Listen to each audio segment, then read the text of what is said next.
Broadcasting from the Tazin Lake Lodge Studios, this is Sporting Journal Radio. Presented by OnX. Know where you stand with OnX. Now here's your host, Bret Amundson. That's right. Thank you for tuning in on this station right here by demand, sportingjournalradio.com, or wherever you get your favorite podcasts, or maybe you're watching this on our Facebook, YouTube, or Instagram channel. Thank you very much. Dan Amundson is joining us as well, and we have got a huge show for you. What's it like to save your fishing camp from many wildfires? Not just one, but wildfires from each direction. We'll ask Trevor Montgomery, and we'll also talk about Tazin TV with him and Barry Prawl.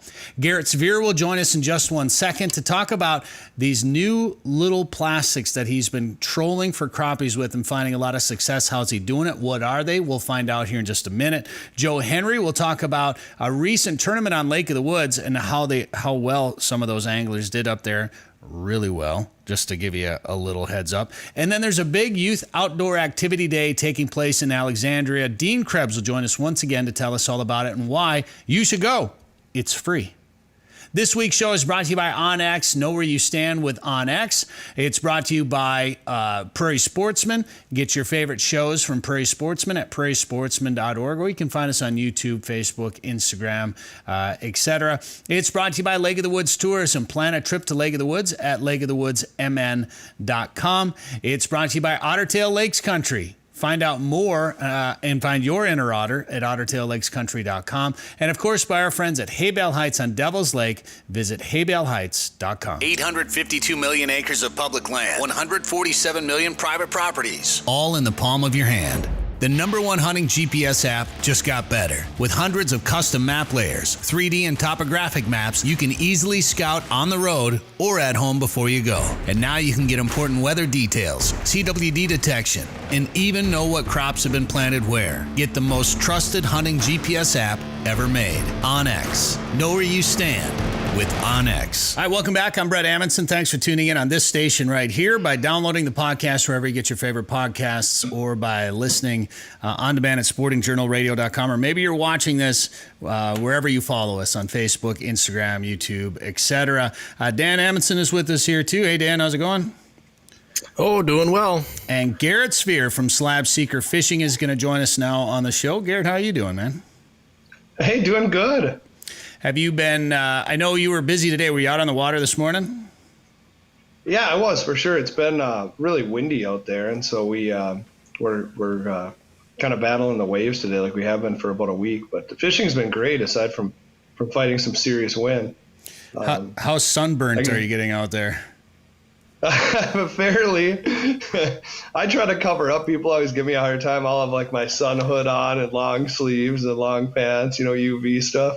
Because if you're out there every day and I'm not trying to tan and put baby oil on or anything like that. I'll tell you what, I started doing that this year. I have I actually got it for some of my hunting stuff. Sitka makes this core lightweight hoodie, and it's like a real thin lightweight layer that has a hood on it, and then it has a built-in mask. So all summer this year when I was out there fishing, I had a hood up and I had a face mask on and sunglasses like you. I didn't have any skin exposed except for the backs of my hands mostly. So I don't care what anybody says anymore. I don't want cancer. So I like. No, for surely not. There it is right there. I was wearing mine. I'll have to check that out. That's sweet. Yeah, mine was the camouflage one. So that was the one thing, is I would like to get it in a solid color for fishing, but I had the camo one on the whole time. But yeah, those are pretty nice. And and they're not real hot on a hot summer day out there, so they're kind of comfortable. They're kind of nice for fishing. So they dry quick too. The ones I'm wearing, I haven't worn the Sitka brand ones, but the ones I'm wearing, they dry really fast too. So if you are sweating, you're dry. Whereas like a t-shirt, you come off the water and you practically have to wring it out. You look and feel terrible because you're soaking wet from sweating too. Yeah, well, you can see right there the breathability on it is great. And Dan, go back up to the top of it there and show it. So like, not only did it keep me comfortable, go way all the way up to the top. Yeah, there you go. But the fish couldn't see me either, because it's. I like it. That's great. Because it's camouflage. See, camouflage. Yeah, no, I'm all about protecting. And I don't like doing sunscreen. Because then you're all greasy, and then when you're as as a fisherman, Garett, anytime you're introducing different scents to your baits, that can throw off your fishing completely. Like the same for bug spray. So I try not to use bug spray or sunscreen when I'm in the boat as much as possible because I don't want the fish to smell anything. I'm the exact same way. That In Fisherman did some studies back in the 90s that they published, and they tested a whole bunch of things that you might have on your hands and how fish react to them. And the two things that they were pretty definitive on that fish did not like the smell of was sunscreen and bug spray. So I'm with you. I try to avoid having those things in my boat and on my hands for sure. Well, we had, if I do apply some to my face, I usually try to do it before I leave and then wash my hands. And, instead of reapplying, I'll pull my hood up and stuff like that.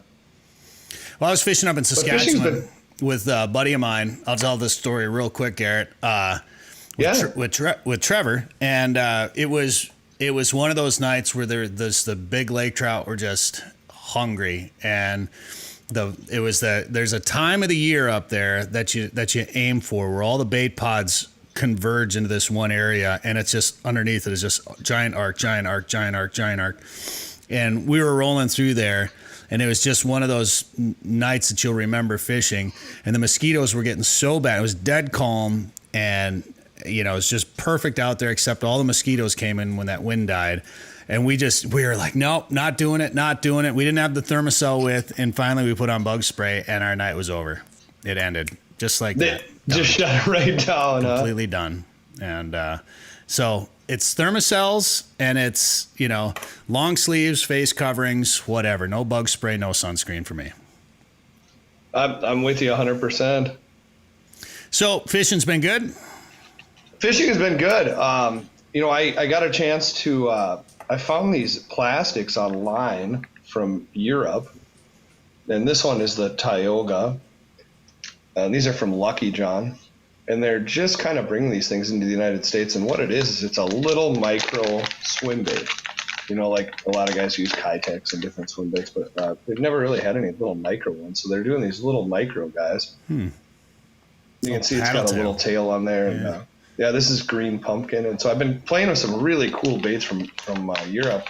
They use them for big perch over there, like these giant perch. And I've just been whacking crappies trolling these things. This is another one that's really unique that I've never seen a bait like this.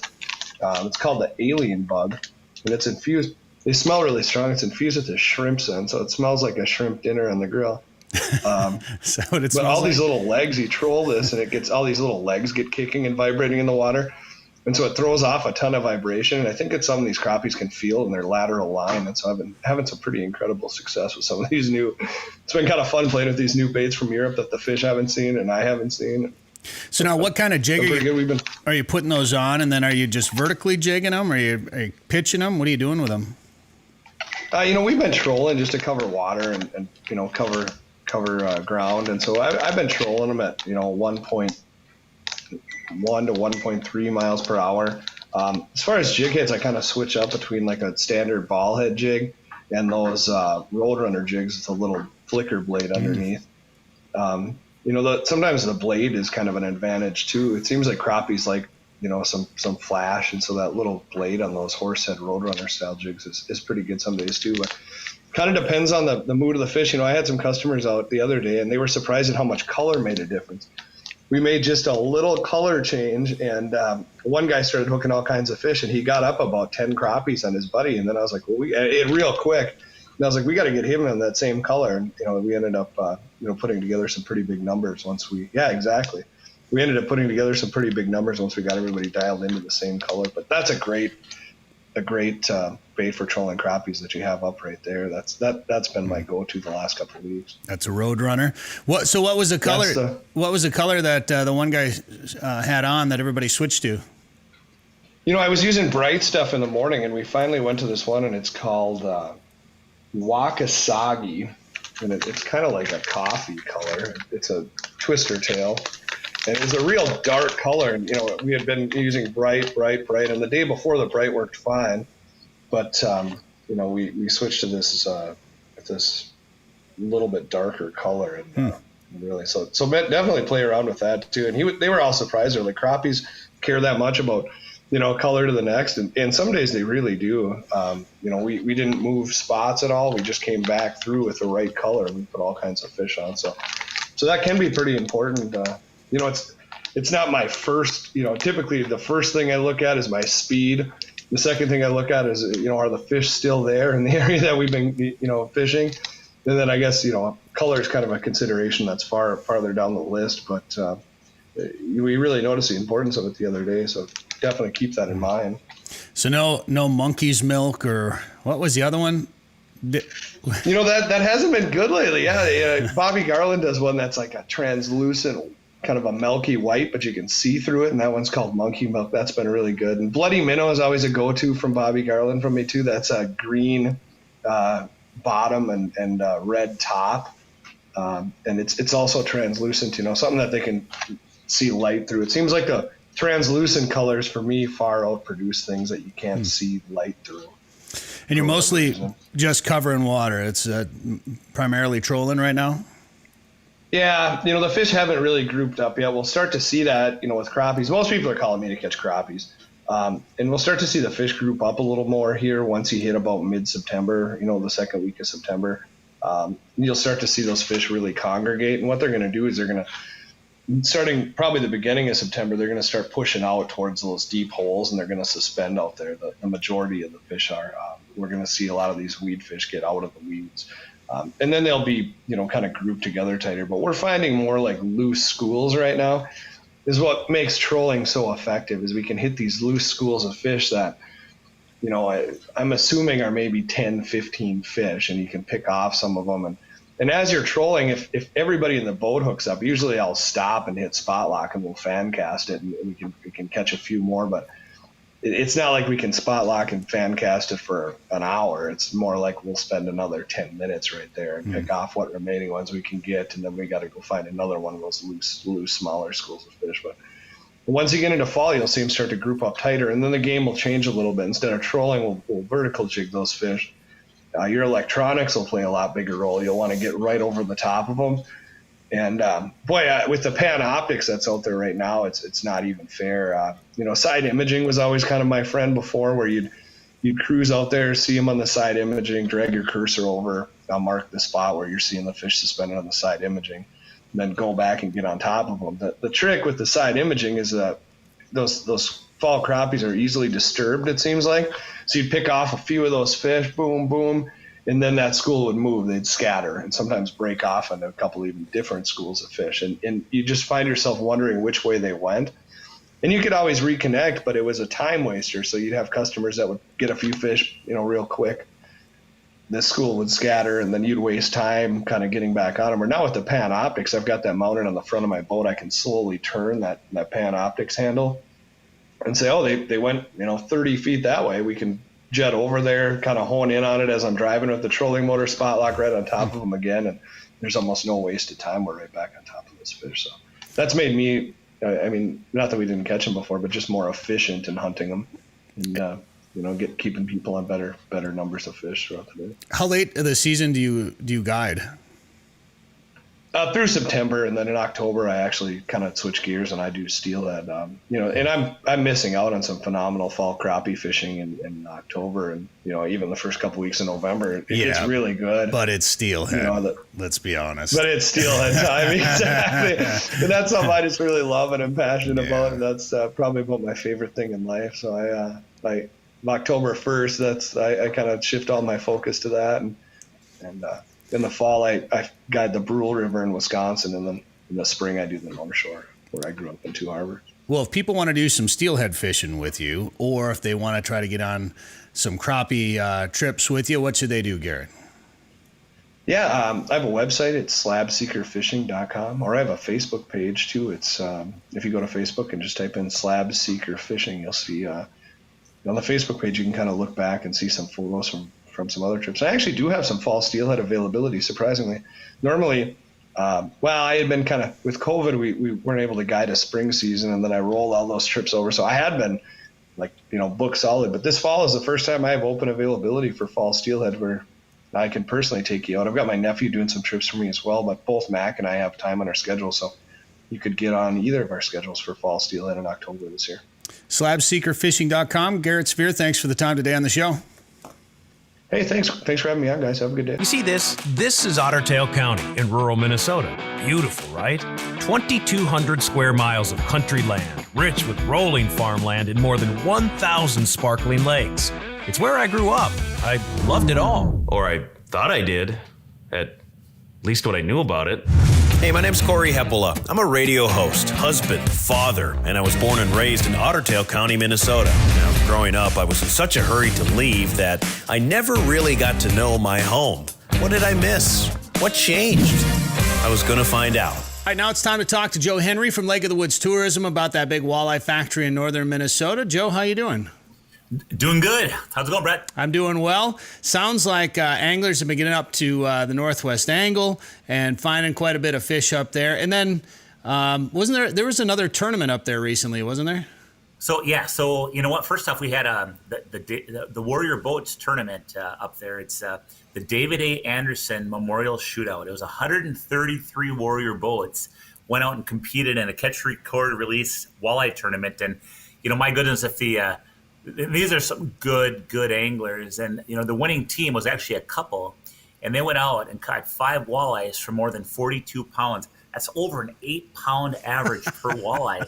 You know, an 8-pound walleye is a fish of a lifetime for most people. They got 5 of them. So I mean, you know, just fishing's been very, very good, and the bite was even off a little bit. Anglers tell me that day. So fishing's been great. You know, I can tell you up at the Northwest Angle. My goodness, I mean, you know, kind of a loaded question, but you know, what happens when you let those big walleyes, pike, muskie, smallmouth bass sit pretty much idle for 2 years, and all of a sudden you open up fishing again? Well, you can imagine. So our anglers that fish up at the Northwest Angle, a lot of them, if they're able to, they'll slide over the border into Ontario waters, that water that's just adjacent to the Northwest Angle, and it doesn't get hit hard at all. And the fishing right now is just phenomenal. They're catching so many fish and big fish, and it's just been really, really, really good. So, can during that Warrior tournament, was that the whole lake? Could they boat up to the angle and fish up at the angle too if they wanted to? They could, yep. So they could fish the Minnesota waters of the Northwest Angle, yep. Okay. And you know, I think most anglers, I'm pretty certain, fish the big basin because you know when you're doing a catch, record, release tournament. Slots really don't matter because you can release the fish. Hence, you know, 19.5 to 28-inch walleye you normally have to release on Lake of the Woods. That, you know, 26-inch walleye, for instance, will count because you can still, you know, get a picture of it on a bump board, hold up a hero shot for your second photo, and count that 26-inch fish as scoreable, and then let that fish go immediately. And so anyway, it's a different kind of tournament. You're fishing for the largest fish in the system. A 19-inch walleye in a keep tournament might be very valuable to you. But in a catch, record, release tournament, you want the biggest. So they're fishing the basin primarily. Some were pulling spinners. The majority of them, I think, were pulling crankbaits on lead core.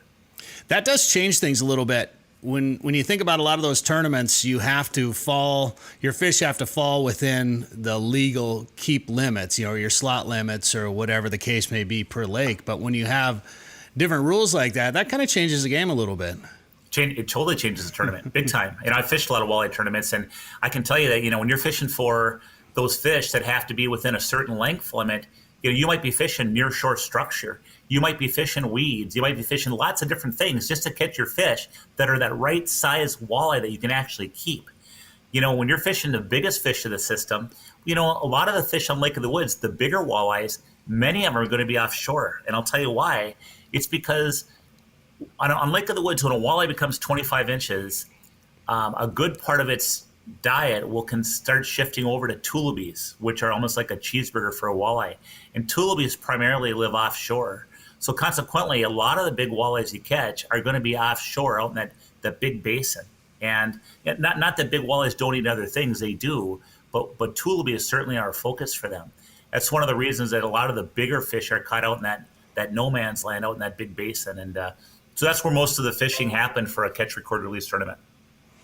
Man, you know, I had a buddy snap me from up there, one of the guides up there, and he was having shore lunch on Garden Island. And there's just something about, you know, it's just kind of a neat adventure having shore lunch up on Garden Island. It's kind of a traditional thing up there for a lot of the guide services. You go out and you have a meal there, and they cook up some walleyes for you. And of course, you got the chance to catch the biggest walleye of your life. But just catching a bunch of eaters and having lunch on the shore, they fry it up on the beach there for you on Garden Island. It's a pretty neat experience.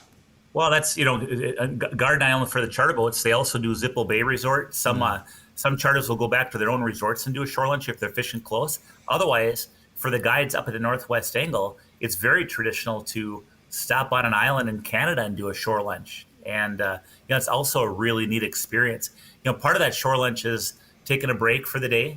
The other part of it is just the batter and the tartar sauce and the way they fry their potatoes. And there's all these nuances that these guides have adapted over the years to make those fish fries so darn good. And I mean, the problem with a good shore lunch on Lake of the Woods is that it screws up any kind of fish fry you have at home ever again. I've asked those guides before, like, how many of these fish fries have you done? How many shore lunches have you done? And they can't even count that high. They've been doing them for so long, and they've got their little nuances. And you think you know how to fry fish, and then you watch one of those guides do it, on the shore somewhere out in the middle of the lake, and it's like, man, I can't do this in my kitchen.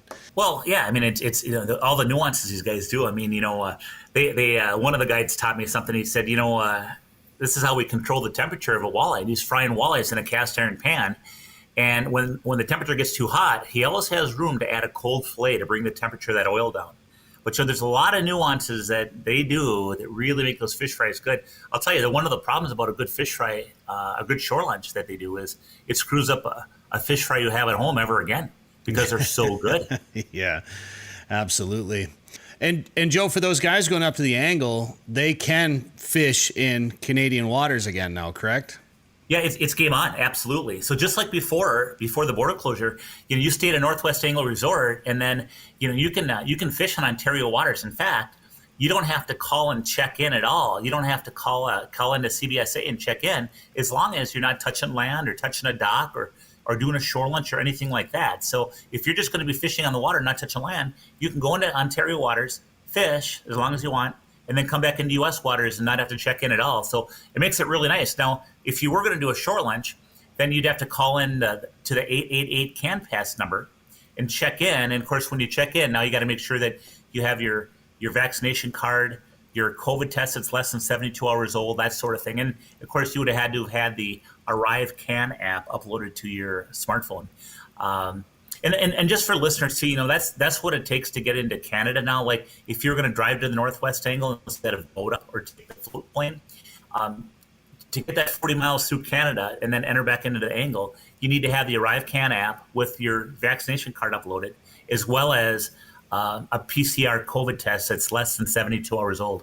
That'll get you into Canada, and then once you get up to the Northwest Angle, you're good to go. And of course, our guests have been just fine traveling back south again too. No problems there. So the big thing is that it's game on. We're able to fish Ontario waters again from the Northwest Angle, which is a big draw. Again, those fish haven't really seen any or very little fishing for 2 summers. Yeah. I mean, it's the stories I'm hearing, Bret, are just incredible about fishing. And when it comes to knowing what to do and what you can and can't do and how to contact people up there, all that stuff's on your website? Yeah, you know what? Our website's a good source. Otherwise, really, the best part is to keep up to date on things. Canada Border Services Agency is a really, really good source. You can certainly reach out to Lake of the Woods Tourism if you have specific questions. Otherwise, reach out to the Northwest Angle Resort that you're going to be staying, and they also are very dialed in. That's lakeofthewoodsmn.com. And then also, you kind of keep that information coming out on your social media channels. And we do have a lot of social media channels. It's Facebook, it's Twitter, it's Instagram. It's really big right now. And, of course, our YouTube channel where videos are. But, that for real-time info, that's always another real good resource. All right, Joe. Well, if people want to plan a trip to Lake of the Woods, I got 2 angles going here. Look at that. If people want to plan a trip to Lake of the Woods, Joe, where should they go? You know what? Check out our website, and that is lakeofthewoodsmn.com. Northern Minnesota's Walleye Factory is a year-round world-class fishing destination. The perfect getaway this summer is just a short drive to Lake of the Woods. Fish Big Traverse Bay, the Rainy River, or visit the unique Northwest Angle. To catch big fish, you have to go where the big fish are. Plan your trip to Lake of the Woods at lakeofthewoodsmn.com. That's lakeofthewoodsmn.com. Well, there have been fires everywhere this year, and while some fires are getting under control in some areas, some fires are not. Minnesota has not been spared the wildfire situation here recently. This, as of the time of this recording, that Greenwood fire, over 3,000 acres up in northeastern Minnesota, and I think there's some other fires going on. And I've got our friends from Saskatchewan on here. I'm going to bring on Trevor Montgomery and Barry Prawl from Tazin Lake Lodge. How you guys doing? Good, Bret. Doing great, Bret. Thanks. And I got me and Dan. Let's just bring all four of us on here right now and just start talking about things a little bit. And I want to talk about wildfires because for a while there, fellas, it sounded like northern Saskatchewan was just like one big fire. It sounded like the whole half of the province was on fire up there. You guys were battling. And Trevor, you actually had some up-close experiences with those fires that I want to talk about. But how many fires do you think you had up in northern Saskatchewan this year, Trevor? I don't know exactly a number to tell you the truth, Bret, but the fire map just shows, hotspots and fires everywhere if you look on that. I know in my experiences when I was up there, I could look in a 360-degree circle, and all it was smoke plumes everywhere on the horizon. So it's pretty wild. It was a wild year. That's crazy. It sounds like, for the most part, they're out now, or do you still have fires going on? There's still hotspots up there. We've had a bunch of rain in the north over the last couple of weeks. Basically what's happened now is summer's done and fall season has come. So with that, of course, often we get cooler temperatures and more moisture, and that's really helping to control a lot of these fires now. They're just hotspots, a lot of them. So, of course, Tazin TV is going on right now. We'll talk about Tazin TV a little bit more here in a second, but both you guys are involved in Tazin Lake Lodge, of course. And then, Trevor, you have Camp Grayling now up in Stony Rapids, which is on Black Lake, and then also the Riou Lake camp that you have, which is such a neat place over there. And you sent me a message the other day that basically said you saved that camp from burning down, or that camp was saved from burning down this year. Yeah, we, with the firefighters being so busy up in the north with so many fires, of course, they hang sprinklers and, they're kind of like, well, you're kind of on your own. Let's hope it doesn't burn. So I was a little more proactive, and I bought a water pump this year, figuring that there could be some issues, and brought up a bunch of hose. And myself and another good friend of mine who was up helping me, we actioned a bunch of the fires, and, I guess controlled them, put them out, made sure, moved them, wet down areas to keep ash and anything from trying to float over. The one unique thing about our area is the peninsula where we're on. The fire run about 15 miles down the peninsula, and then it split around a hill, so it split into a number of fingers. And at one time we had fire burning on all three sides around the peninsula. And my fear was that some ash had flowed over onto the rest of the peninsula. And the other side of camp on the peninsula, it is basically unburnt. It's never been burnt. So, it is very, very mature trees and a little bit of ash in there, and there's no way we would have stopped it. So we were just very proactive trying to make sure that, camp didn't burn.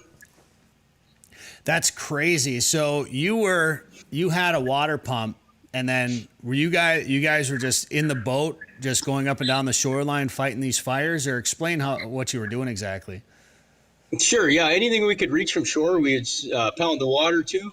And then as some of the fingers were starting to creep down the peninsula itself, we laid out hose. We had 300 feet of hose.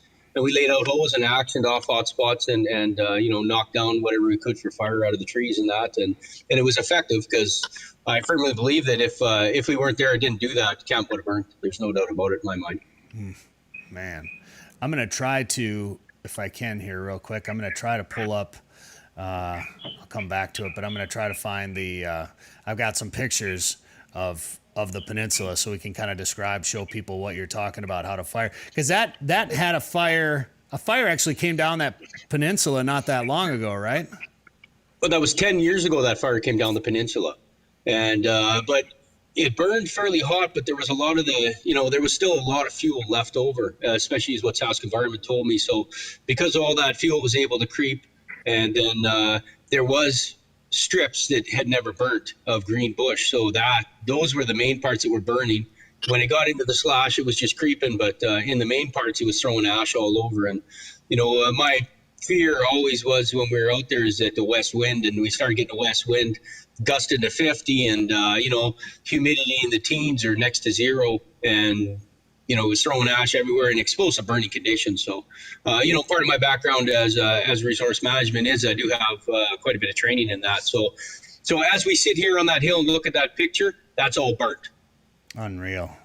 Everything you see, and some of it was extremely hot where it's actually burnt right down to the sand. You can see this narrowed area as it comes down the peninsula. That is where we set up our main, defensive mode, and we wet that whole peninsula down. And then right at the close side of that narrow part is where we had sprinklers across too as well. But that whole area to the left, to the right, and straight ahead, that was all burning all at one time. And that was our biggest fear, is just the ash coming on, because as you can see as you move down the peninsula, it is solid trees back through where camp is here. It's beautiful, big, mature, never burnt trees. So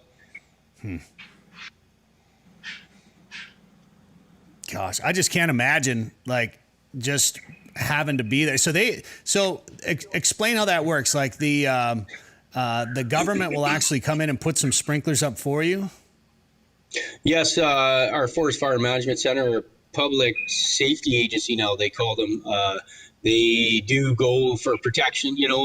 They protect first off lives, and then businesses, and then commercial timber is kind of how they regulate things. And in the north, they have a let it burn policy, and they just let it burn out unless it's starting to threaten any of those things. So yeah, it was some excitement. There was a couple of days where I was pretty darn worried. I thought, oh my gosh, but we had a few boats there, and we thought, well, if we have to, we'll just start loading stuff up, anything worth any value, and whatever we can, save some assets out of it at least, because it would be terrible to have a total loss like that. And of course, just taking it over this past winter, I sure as heck didn't want to have to start rebuilding afterwards. And that's a good picture of the rest of the peninsula right there. That's mature forest that had burned like crazy. Eh? So that part didn't burn then. No, that's correct. Yeah, if it would have started, we would have never saved camp. Yeah. Wow. Yeah. Man. Well, I'm glad you made it out of there safely, of course, obviously, and nice work saving the camp. Well, like I say, I had to at least give it a shot. I sure as heck wasn't just going to sit back and let it burn. Man. So in that camp, we should talk about what that camp looks like right now, because that Riou camp obviously has been there for a while, but there's some new structures as part of that camp. That's not that old. No, those new structures would probably be 5-6 years old, I would think. And then what we did to prepare is we took all the tents down, because we had the tents up this year, of course. So we took all the tents down, put them away, tried to put anything flammable away in case ash started coming, and then just action the fires. And that's what we did for, basically it was a week straight. We were doing 12 to 15 hour days of just out there action in the fires. It was pretty tough to be out on the lake and action the fires and not have a heck of a lot of fishing time in, but we knew there'd be more fishing time coming along. Here's another look at camp a little bit in that peninsula. I guess that's going to go the other direction. I thought I had a better, see if I can find a better one. But in any case, sounds like most of the crisis has been averted, so that's good. Pretty wild fighting a fire. I bet you didn't expect to be fighting a fire up there this summer, Trevor. Well, it was a coincidence that I might have brought a water pump up with me and a bunch of hose. Well, yeah. Well, you probably knew at that point it's been so dry, but it's unreal. So you were saying that big hill, you said it looked like that big hill was on fire, and it was like 30-mile-an-hour winds, and it looked like a city. Yeah, it was pretty wild. I took a landscape picture. We'll eventually get one of these pictures on our website with it, that the whole hill was on fire, and we took pictures at night, and it was amazing. Actually, that hill, and then there's it goes down to a point, and then it goes around to another point. That whole area was on fire at one point. We're talking miles, 3 miles maybe of fire. man. Well,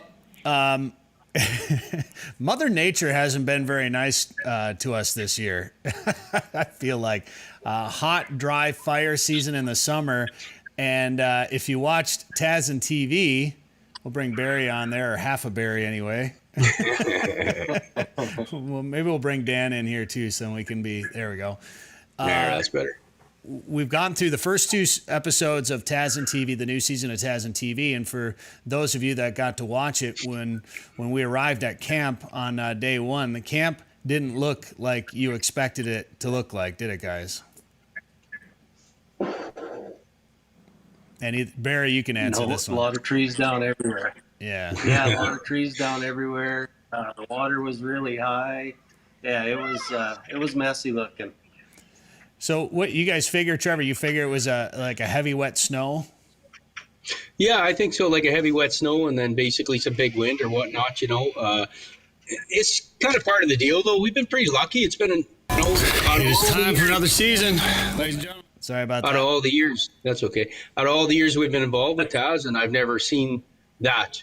So, I've been involved with it, I guess, since my first trip up there would have been 05 or 06. So, we've never seen that kind of an issue. Well, heck, that's 16 years, You look at some of these ice storms and things I've had in the past, and especially down east and that. So, it's the extreme north, and the weather's extreme as well. It's strange to think about that because, yeah, there we go. Now we can watch it without sound. Perfect. It's so dry here, and obviously you got some dry conditions. You got wildfire season going on everywhere right now, but our rivers are so low. In fact, Minnesota just went into some restrictions, some drought restriction, water restrictions because of the drought conditions here this week, and this because of all that snow, I suppose, and all the runoff. I mean, what do you figure? Tazin was up 5-6 feet? Well, it was definitely over the high water mark that we experienced last year, but then also keep in mind that we had that high water in the spring, but really it's slowly continuing to run off over the course of the season, I found, and basically there was no rain for a couple of months, Yeah. So I would say 60 days or 60-something days with no rain. Doesn't matter how high the lakes are if you don't get any rain on shore, especially in that mature jack pine forest. She's bone dry, hey? And then lightning, we had a lot of lightning storms that came over this year with no rain in them. So, Well, you're always at the mercy of Mother Nature, of course. absolutely. So, episode 2, Tazin TV, Trevor, we got to meet. Well, we met Jan in the first episode, of course, but we got to learn a little bit more about the relationship you guys had, and the two of you guys kind of. Would you say that the reason you are where you are is because of your relationship with them and the fact that you guys did as much fishing as you did growing up? Well, absolutely. We both had a passion. I know when I was a kid growing up, what I wanted to be when I grew up always was a conservation officer. And once I took that training, I realized, maybe I don't really want to be a conservation officer. I just want to continue to be in the outdoors more than anything, But Jan was a big part of, I guess, the knowledge gain. And like he said in some of the videos there that, you're not just a fishing guide. If you work up north, you're a carpenter, you're a bear baiter, you're a hunting guide, you're a fix-it-whatever kind of guy. You have to have many skills to be able to succeed in the north. And, I learned a lot of those skills with Jan over the years, and yeah, we had a lot of fun and did a lot of things. He's caught a lot of big fish, but after his trip to Tazin, Trevor, what did he say to you about the lake trout up there? Yeah, he's pretty excited. He knows it's a pretty damn special place. There isn't there's not many places around where you could find like that, and he appreciates it, and he sure was appreciative to be able to spend some time and experience it with us. Has he been trying to get you to go back up there yet? Well, he doesn't have to say that. I already know. If he had an opportunity, he'll be up there in 2 minutes with me. The deal, right? He's a diehard. We all would. Let's be honest. We all would. Oh, exactly. Yeah, I can't imagine, me going up and Barry not wanting to come along or not coming along. He'd fly in without me if he could, I'm sure. Yeah, for sure. For sure. Well, Camp Grayling is open, and it'll be open until end of September, Trevor? Yeah, typically October 1st is what our season is. We're going to run to this year. And fishing myself now, I've had an opportunity to get out onto Black Lake and spend some days out there with the guides. And we actually just filmed the TV show up there with another one. I won't do a spoiler alert here, but yeah, and we had some fun and seeing the lake. Wow. That's all I could say. It's amazing. The views, the quality of the fishing, the incoming, creeks, streams, rivers, which are key for a healthy fishery. Yeah, it was great. I'm really looking forward to getting more time out there and definitely continuing to move that venture forward. That's for sure. And I'm excited to see more of Black Lake. I haven't seen very much of it, but I'm really excited about Riou and that camp at Riou. Such a neat lake over there and a cool place. Grayling, lake trout, huge pike, like 50-inch pike. And and piles and piles of walleyes that day. Fly fishing for walleyes in 2 feet of water, unreal. Fishcampgrayling.com is the website there. And Barry, you got some whitetail hunts again this fall coming up. Yeah, you bet. Starting probably November 1st, we'll have 5 weeks of whitetail, and yeah, it seems like I've talked to a few of the guys that have come across already, and they seem to have pretty good experience coming across the border. So hopefully everything stays smooth going and everybody come across pretty easy. So yeah, hopefully it's good. Yeah, well, too bad we couldn't get that border opened a little bit sooner, like 2 months sooner. But it is what it is. It's where we're at. And we're moving forward. TrailsEndOutfitters.com is the website to learn more about Barry's whitetail hunting, bear hunting, and of course he's on Tobin Lake. There's a walleye or two in that lake, from what I've been told. Maybe a couple that are okay sized. But gentlemen, glad you guys made it through the fires up there okay. Good luck with everything, and thanks for the time today on the show. Thanks for bringing us on there, Bret. And watch thanks, Bret. The next episode of Tazin TV, by the way. We deal with some storms and some lightning. Watch it Tuesday night, 7 o'clock here or 6 o'clock back there in Saskatchewan on the Tazin Lake Lodge Facebook and YouTube channel. Devil's Lake is legendary, and this summer has been legendary for walleyes. Don't miss out. Call Haybale Heights Campground and Resort today to book one of their modern cabins on East Bay. The cabins are furnished with a full bathroom, kitchen, and all the amenities like high-speed internet, and are clean following CDC guidelines. Staying at Haybale Heights gives you full access to a private boat launch, fish cleaning station, and beach area. Learn more at haybaleheights.com. That's haybaleheights.com. Plan your trip to legendary Devil's Lake today. Well, we all understand the importance of introducing the outdoors to more people and bringing kids up in the outdoors and giving them a chance to experience outdoor type activities to get them interested in those activities so that they can have a lifetime of enjoying the same things that you and I do. Now, some of those kids don't always have the same access to those activities. Maybe if you're like me, I grew up in a family that hunted and fished all the time. I had a dad that did it, brothers, cousins. My grandpa got us all into it, of course. Not everybody has those opportunities anymore. So putting on an event for kids to get them introduced to the outdoors is increasingly important. And Dean Krebs is going to join us right now to talk about one of those activities. Dean, how are you doing?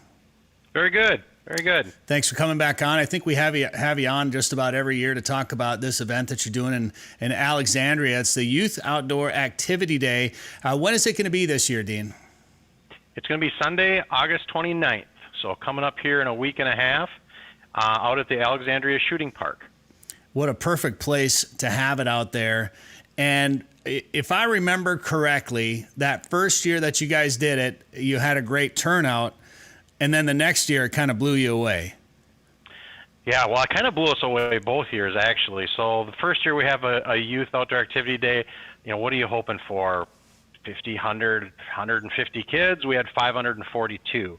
And then you're right. The next year, we're well over 1,000. I think we're about 1,200. And, yeah, the interest in this has just been incredible. And now we're expecting 2,500 kids this year. Talk about some of the events that these kids will get to take part in. And we should mention right off the bat, it's completely free for these kids to go to this, right? Absolutely. We will not let anybody charge for anything out there. You cannot get your wallet out of your pocket. We won't even take donations that day. We survive on donations. That's how we put this thing on. But that day, it's not about money. That day, it's about getting kids involved in the outdoors. And so that's a pretty key piece for us that we want to make sure that we continue on forever. That's one of our founding tenets there is this thing has got to be free. Why did you start this? Where did the idea come from?